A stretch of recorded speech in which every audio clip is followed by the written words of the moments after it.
The Orlando Magic did everything they could in game two to stay in that game and just try to figure out a way to score enough points to beat the Boston Celtics. And they just couldn't quite figure it out. They lose to Boston 109-100.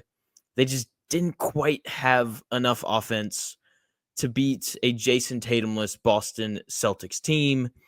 And it just kind of felt pretty obvious how this game was going to end. You kind of figured it would, end up as a 9, 10, 11-point loss, kind of somewhere in there. And it would happen because the Magic just couldn't hit enough shots. They were only 7 of 28 from three. Why you lose in the regular season is usually why you lose in the playoffs. And the Magic lost a lot of games in the regular season because of their lack of shooting. And even when they brought the lead down to 8 with about 2 minutes and 15 seconds left, my thought was there's just not enough time for the Magic to find a way to score 8 points. And there just wasn't.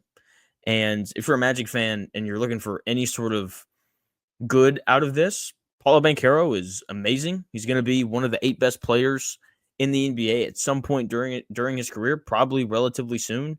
He had a near triple-double tonight after having an impressive game one where he scored 39 points. Tonight, though, 32 points, 9 rebounds, 7 assists. Hard to ask him to do much more. And the issue is Franz Wagner. That guy's got to find a way to develop his jump shot. He's got that weird hitch. He's just got to take a summer. He played with Duncan Robinson at Michigan. Go hang out with that dude and learn how to shoot the basketball.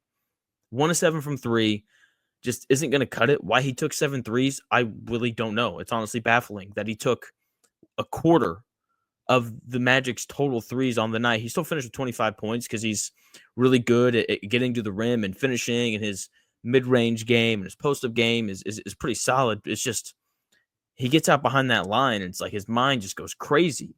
And like I said, this is their biggest issue. No one on the team can shoot the ball. Kentavious Caldwell-Pope was supposed to be a guy who provided some spacing.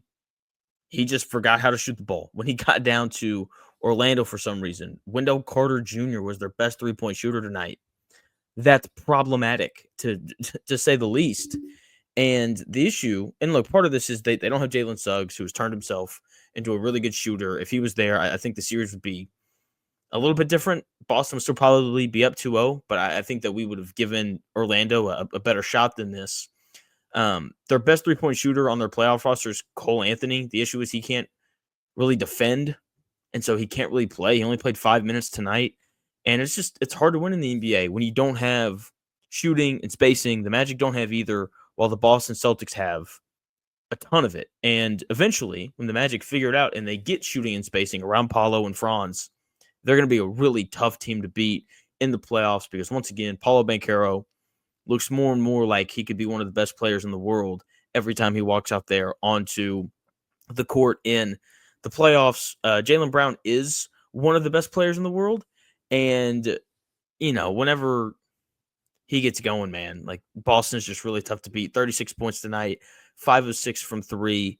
When it comes to shooting and spacing, Boston has like too much of it. That's not a thing, but you get what I mean. Luke Cornett's the only guy who plays rotational minutes that can't really shoot the ball. Everyone else can. And that is just a really hard team to stop. Like the fact that the Magic held them to 109 points speaks to how good that team is on the defensive end of the floor. And honestly, if Jaylen Brown doesn't have an amazing night like he did, then the Magic have a really great chance to win that game. But, he tore him up after having a pretty average game one where he only scored like 14 points. Kristaps Porzingis, which was much better than he was in game one. They just isolated him at the foul line in a favorable switch, and they just fouled him. He didn't shoot the ball great from the field, only 5 of 14, but he was 10 of 14 from the free throw line. So he was much better tonight. Derrick White and Jrue Holiday are always impactful because of how they defend. They both hit a couple shots as well. Peyton Pritchard, your sixth man of the year, had 14 points off the bench. And I know what this is going to turn into, and it's really going to bother me. This is going to turn into, Jayson Tatum hate. And it's just ridiculous because that guy's one of the 6 best basketball players in the world. It's like, yes, his team is good. That doesn't make him any less of a player. They don't need him to beat the Orlando Magic. Not a big deal. They don't win the title last year without him. And the thing that makes this really annoying is the Thunder won by 51 the other night, and Shai Gilgeous-Alexander had 15 points. No hate for him whatsoever. He wasn't good in game 2 either, and the Thunder still cruised. Okay? And there wasn't any sort of question of him and how great he is as a basketball player. And part of that is because he's going to win the MVP. And I'm not saying Jayson Tatum is as good as Shai Gilgeous-Alexander, because he's not. But the slander is a little bit ridiculous at this point. Okay, any team that is good enough to win a title, like the Boston Celtics are, shouldn't need their best player to beat the Orlando Magic, who struggle to score the basketball. Simple as that. It's not like they beat the Cleveland Cavaliers on the road in Cleveland without Jayson Tatum. They didn't do that. They beat the Magic at home in game 2 of the first round. No Jayson Tatum hate, please. It's just going to bother me. That's all I've really got on that game.